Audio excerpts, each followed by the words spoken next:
strongest for a long time. The alpha chicken, as it were. We had lots of physical fights, and I won most of them. My youngest brother has said that he felt like he grew up in a war zone. At age 23, a few months after I had come to Chiang Mai, I visited an expat family with several adopted children. Two of the boys were fighting, and the mom told them firmly, "We don't hit in this family." I was shocked. Was it possible to have a family in which hitting was unacceptable? Now, I'm sure that as the crowd listened to Jesus preach the Sermon on the Mount, they were more shocked than I was that day in my friend's home. Jesus proclaimed that the way things have been for a long, long time no longer have to be that way. And he had some shocking suggestions for how his new community would function. As always, we are only going to scratch the surface this evening. Our scriptures today are voluminous and packed with meaning. Thanks, Jim. We'll just touch down on some main points. I encourage you to study on your own or with a group from some of my sources for today. Some are the same ones that Keegan used last week, the Bible Project, videos, podcasts, and classroom. Brilliant. Jonathan Pennington, Dallas Willard, and this evening a little bit of brain science explained by my former student, Myra Lal-Din, who went to school at CMIS and Puyallup University, based on one of her main sources, Lisa Feldman Barrett. This book is fascinating. And I also would recommend this parenting book. Parenting is heart work.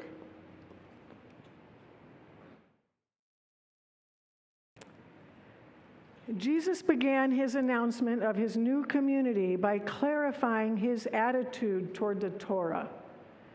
In Jesus' day, there were many perspectives on this. Jesus put forth his vision. And ever since these words were written down, the church has held a variety of interpretations about what he meant. Pennington's book has a good, concise description of the history of these different ideas, which I highly commend. We're not going to address them today.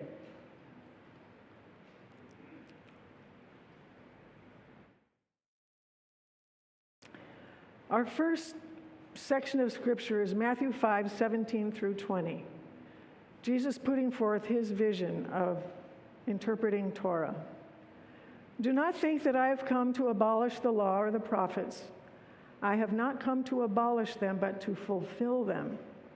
For truly I say to you, until heaven and earth pass away, not an iota, not a dot will pass from the law until all is accomplished. Therefore, whoever relaxes one of the least of these commandments and teaches others to do the same will be called least in the kingdom of heaven. But whoever does them and teaches them will be called great in the kingdom of heaven. For I tell you, unless your righteousness exceeds that of the scribes and Pharisees, you will never enter the kingdom of heaven." Torah. It contains over 600 laws, but they were given over 1,000 years before Jesus' time. And society, political, cultural context had changed a lot since then. So in Jesus' day, different teachers taught different things about following Torah. Pharisees, Sadducees, scribes had lots of discussion about how to uphold the law, what is the core, how to fulfill it. Also, some people thought Jesus might be playing fast and loose with Torah. He didn't observe Sabbath like some others did. He didn't wash his hands properly. What did he think about Torah? Well, Jesus is clear. He had not come to dismantle, to tear down the Torah or prophets. Not an iota, not a dot will pass from the law until all is accomplished. Jesus takes even the dots and squiggles seriously. There are lots of little dots and squiggles in Hebrew. Details matter.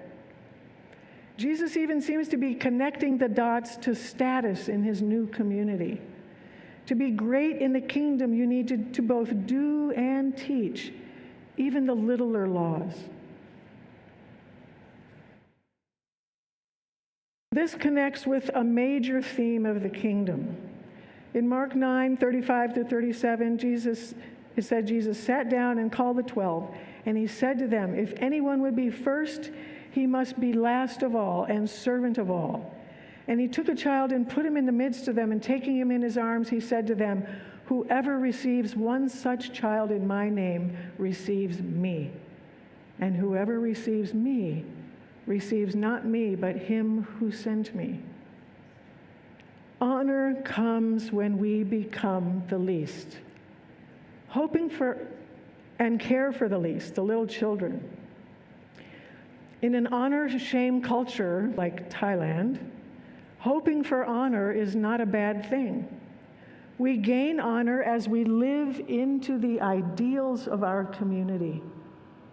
In Jesus' honor-shame community, we gain honor as we live into the ideals of his community, to which the law and the prophets are pointing. How to fulfill God's vision of a kingdom of priests, ruling as kings on God's behalf, and as priests, bringing the heavens into the world. The real shocker in this teaching was, unless your righteousness exceeds that of the scribes and Pharisees, you will never enter the kingdom of heaven. Pharisees were the meticulous ones. They seemed to care very much about the details. They even taught that ordinary folk need to follow some of the practices required of the priests. How could you get more righteous than that? And as we see here and in many other places in the Gospels, Jesus was highly critical of the Pharisees. Now, this has been understood by some Christians at different times in history to support the evil of anti-Semitism, which grieves Jesus deeply. Jesus wasn't critical of Jewishness. He was critical of those with power when they didn't use it to lead their communities with compassion. The scribes and Pharisees had power and they used it abusively. That was what Jesus criticized. Rob, my husband, and I were in the U.S. for several months this year, and I had a great time learning more about the brain. Some of you know I'm really interested in the brain. Some of you aren't. I don't know if my good friend Norma is here. Don't fall asleep, Norma. But anyway, I got to learn from one of my former students, Myra, a little bit more about the brain. And I think it sheds light on Jesus' wisdom and position. There's something called the power paradox. Now, this is, power corrupts, and absolute power corrupts absolutely. Well, actually, it's rooted in how our brains work. As leaders gain power, their perception of social dynamics becomes less accurate. They're not really seeing what's going on. It doesn't happen intentionally. It happens because of how our brains work. Power distorts perception. As people gain power, changes occur in the brain that can be measured. The more influence someone holds, the less precisely they register how their behavior affects others. This is the power paradox. Activity in the brain's mirror neuron system, which helps us to understand how other people are feeling and register their experiences, that system decreases its effectiveness as power increases. Perspective taking declines. Our brain works by predicting what we anticipate will happen based on all our past experiences. And this processing becomes biased With more power, we rely more and more on our already settled internal assumptions, and the brain doesn't attend to external feedback. This leads to overconfidence in their own perceptions by the powerful. And leaders stop detecting problems in their community and operate on incomplete information. Power makes this happen in the brain. Our social structures make it worse. As leaders rise, we become less willing to give real feedback, we avoid disagreement, we filter what we share, so the signals to leaders become thinner, safer, and less reflective of reality. Leaders must deliberately retrain perception to reattune, listen, and adjust. Otherwise, their decisions will be shaped more by distortion than by intention. Jesus knew this, and he taught that the way to great honor in his kingdom is doing and teaching all the laws, even the little ones. And if anyone would be first, he must be last of all and servant of all. He's calling them to pay close attention to everything. Nothing and no one is beneath you. He gives more advice about this in the next section as well. He uses 6 case studies from the Torah to show how to live in his new community. We're just looking at 2 this evening.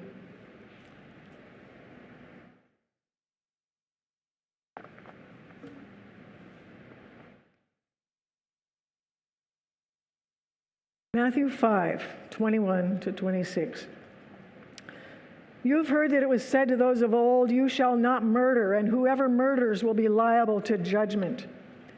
But I say to you, this but is a little connector word that some people, you can translate but, and some people have, and thus interpreted that Jesus is saying, this is what the Torah says, but I'm doing something completely different. Another way to translate it is and, or therefore. That's the translation we're using here.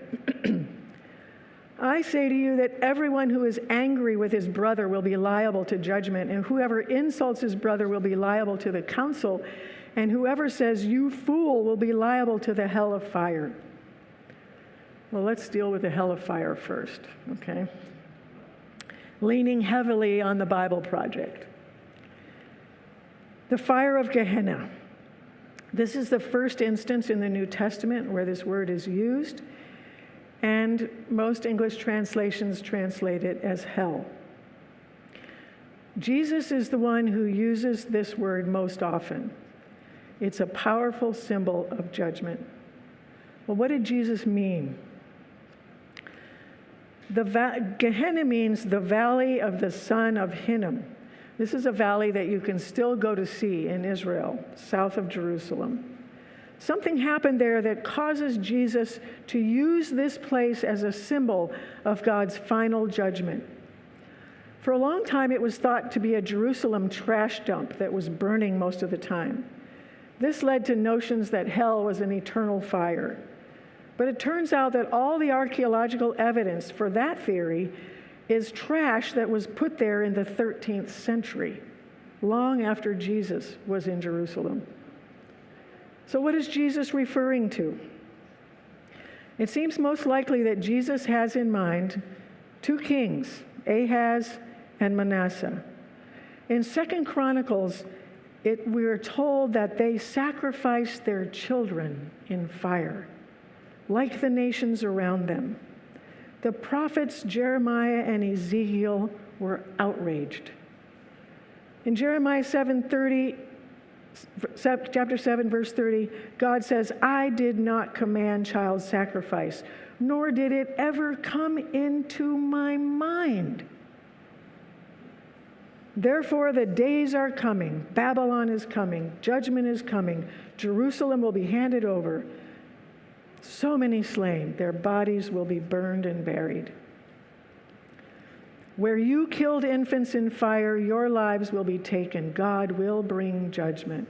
What you've done to others will be done to you. This is a strong theme in Jesus' teaching as well. We must forgive if we are to be forgiven. That's in the Lord's Prayer. Those who, in the Beatitudes, the merciful receive mercy. Jesus says, everyone who's angry with his brother will be liable to judgment. Whoever insults his brother will be liable to the council. And whoever says, you fool, will be liable to the hell of fire. I think actually Keegan dealt with this last week. It looks like Jesus is saying murder, anger, insults, name calling are all equivalent. Well, we know they're not the same. But what's the connection? And I think Keegan referred to this last week too. Dallas Willard, in his book, The Divine Conspiracy, argues that these are all about how we value the person that we're doing these things to. Willard names contempt as the common feature of all these behaviors and feelings. I become the judge and evaluate this person's worth, when I've lost sight of the reality that all my fellow human beings are images of God. John Gottman is a premier marriage researcher. He can predict with high accuracy in just a few minutes with a married couple whether their marriage is likely to last. He has labeled contempt as one of the 4 characteristics of a marriage that is headed for failure. It's absolutely toxic. I struggle with this.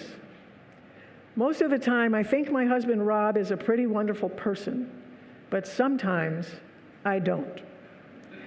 Some time ago, Rob pointed out that when I'm in this state of toxic judgmental contempt, my upper lip curls. I think it's expressing disgust. Wow. That got my attention. My heart shows on my face, and it really hurts my husband.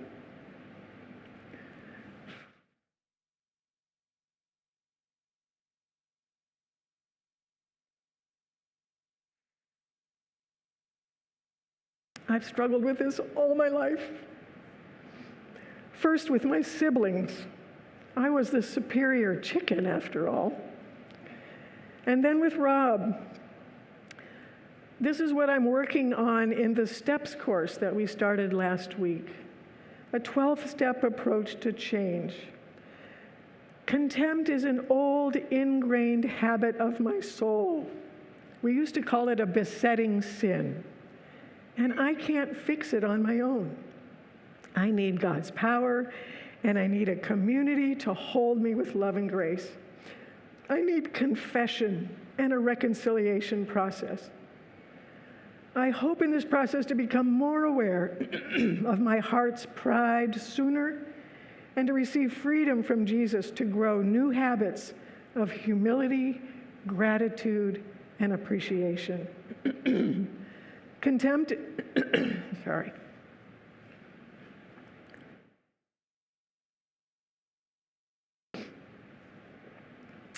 Contempt is also a huge issue in parenting.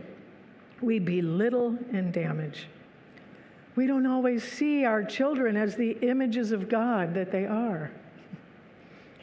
When they are little, it is most harmful, but when older, it's still painful. This is maybe outdated, but C.S. Lewis wrote, "We hear a great deal about the rudeness of the rising generation. I am an oldster myself and might be expected to take the oldster side, but in fact, I have been far more impressed by the bad manners of parents to children than by those of children to parents. Who has not been an embarrassed guest at family meals where the father or mother treated their grown-up offspring with an incivility which, offered to any other young people, would simply have terminated the acquaintance? Dogmatic assertions on matters which the children understand that their elders don't. Ruthless interruptions, flat contradictions, ridicule of things the young take seriously. Insulting references to their friends all provide an answer to the question, why are they always out? Why do they like every house better than their home? Who does not prefer civility to barbarism?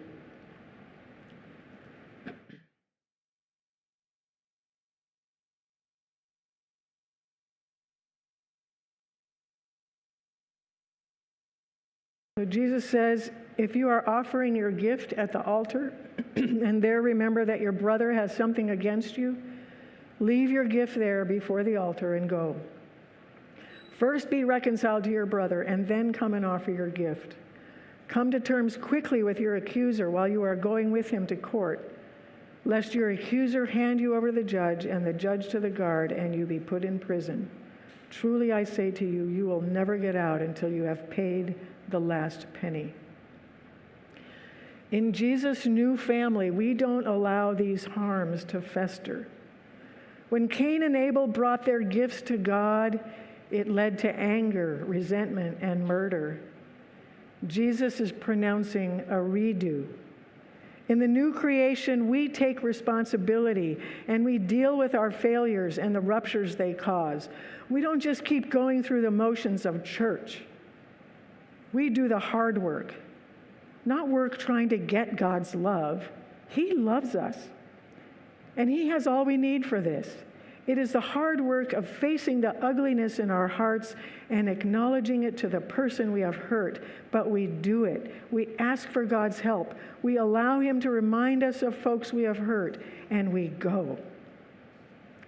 This summer, I had a wonderful opportunity to meet with my daughter. Last year, she began to be aware of how deeply some of my actions have shaped her heart in warped ways and hurt her. Our power as parents can blind us relationally and cause great harm. We sat together and I asked her to tell me, how did I hurt you? There were 3 issues, and I was able to listen without becoming defensive. It was so clear. I would acknowledge my failure, express my sorrow. We wept together. We began the healing process, and it is good. We have more to do. We do it promptly. We go. Is there someone who needs you to go to them? I'll pause a moment. You can ask for God's help to be reminded and for His help to go. Let's take a moment.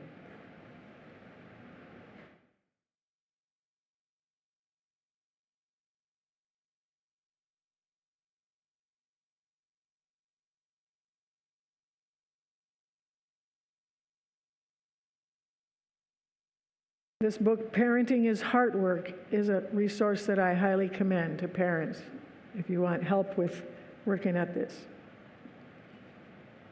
I'm going to move to the third part. Another memory from middle school. There was a boy in my youth group whom I found attractive. We went on a youth group outing to a park, and the 2 of us found a place to talk. I wanted to be appealing to him, so I found myself asking him questions in an attempt to try to make him feel smart, smarter than me. I think I had somehow come to believe that men had egos that needed protecting. They needed to feel superior. And as I lobbed these easy questions to him, I thought to myself, this is ridiculous. If I have to try to become less than I am in order to attract and not scare away a man, forget it. I felt there was something seriously wrong with the way men and women related. In elementary school, I was excluded from playing Little League baseball. I think I've shared this story here before. See, I'm old, and in my day, there were no girls in Little League. I loved baseball. And I think I played about as well as my brother in those days. He could play, but I was the wrong sex. It felt so unfair.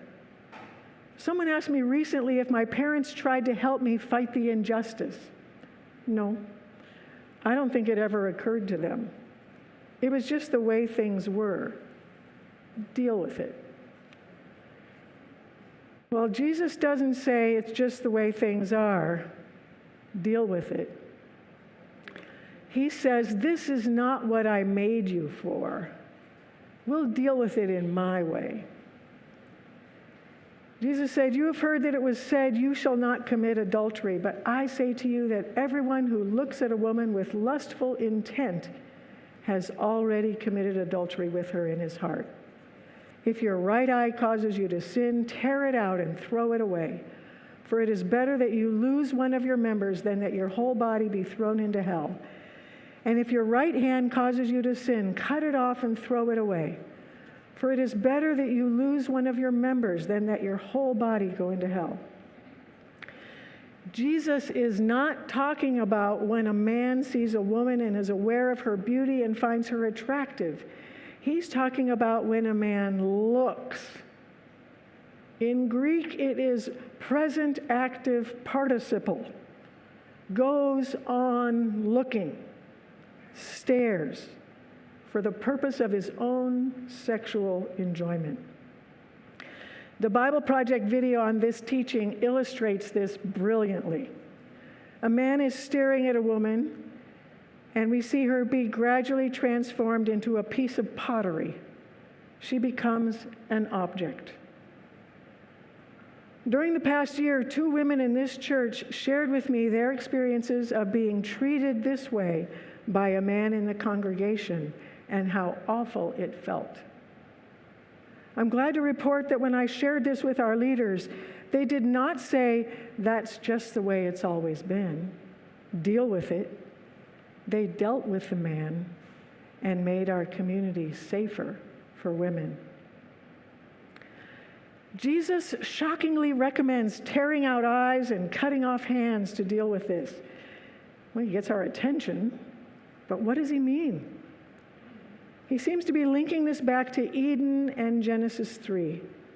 When the humans saw the fruit, desired it, and took it, eyes and hands led to destruction. God's intention at creation was humankind made in his image, male and female, ruling on his behalf with his heart over the creatures and multiplying life. So God said, let us make man in our image after our likeness. Let them have dominion over the creatures. God created Adam, humanity, in his own image. In the image of God, he created Adam, him. Male and female, he created them. And God blessed them. And God said to them, be fruitful and multiply and fill the earth. Have dominion over the fish of the sea and over the birds of the air, over every living thing. God's intention at creation was humankind, male and female, ruling together in mutuality. In Genesis 3, when the humans saw the fruit, desired it, and took it, eyes and hands led to destruction.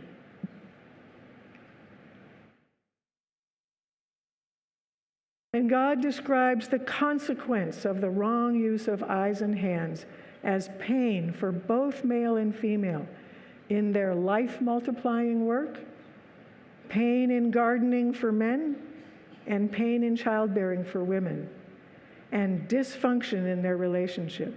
The woman would desire her husband, and he would rule over her. Rather than ruling the animals together in the mutuality God intended for his image, the wife becomes something ruled. This is, I think, maybe the beginning of misogyny. Misogyny means the hatred of women. This is not God's desire. Jesus' vision of his new family is to repair the dysfunction and fulfill God's intention at creation. Not, that's just the way it's always been. But be willing and take action to get rid of things that feel indispensable, like eyes and hands. Replace the way you've always seen things and see each other in my way. Let go of how you've always done things with your hands and do life in my way. This can feel like major surgery.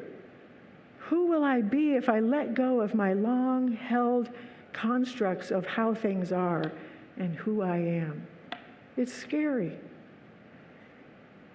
I had the opportunity many years ago to go to a conference where this conservative Christian woman actually taught about misogyny as a sin. It was a great comfort to my soul. And after the teaching, there was a healing exercise where there was 400 people there. 200 women sat in the middle, and 200 men stood around them, confessing the sin of misogyny in their own hearts, in their churches, in their communities. And we were warned beforehand that women who had been severely traumatized by misogyny and abuse would be free to wail and lament and grieve. And that happened. And after quite a while, I cried through the whole thing. My anger and frustration about not being able to play Little League ball and all the sexism I had encountered in life melted away in tears. That room was the most peaceful and safe place I had ever been. Well, the problem with misogyny, too, is that it leads to misandry, the hatred of men. Around the world today, we are seeing deep problems in this area. Many cultural changes have left us without good models of womanhood and manhood. We don't understand or see many good examples of real emotional maturity, the capacity to be under great stress and remain peaceful and strong and loving. Men and women forming healthy relationships with one another is difficult. Pornography is a huge factor in this. It reshapes brains so that relating sexually to a real human being becomes problematic, if not impossible. And ultimately, porn becomes dissatisfying. Your whole body and soul end up in an empty hell of misery. Jesus wants his community to be a family that delights in one another. Tim Mackey said this beautifully. We need a view of the opposite sex as an indispensable, essential other to the flourishing of my own life and my whole community. We need each other. As we've scratched the surface of this brilliant sermon of Jesus, and he has shocked and surprised us with his vision of dealing with the huge mess we are living in, there's so much confusion about what the good life really is. Jesus welcomes us to join him in his repair work. Through his presence with us in this mess. All these things he invited us to do, we don't do on our own. We do it with him. Joining his way of fighting the blindness of power by becoming servants of all.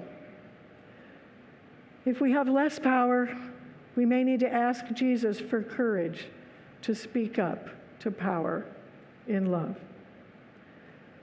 We need to make it a top priority of our community to ask God to remind us of all whom we've hurt, especially our children, and to pursue reconciliation as soon and as thoroughly as we can. We need to notice and confess our sins of misogyny and misandry, and ask God to guide us to his understanding of how we are his image as male and female.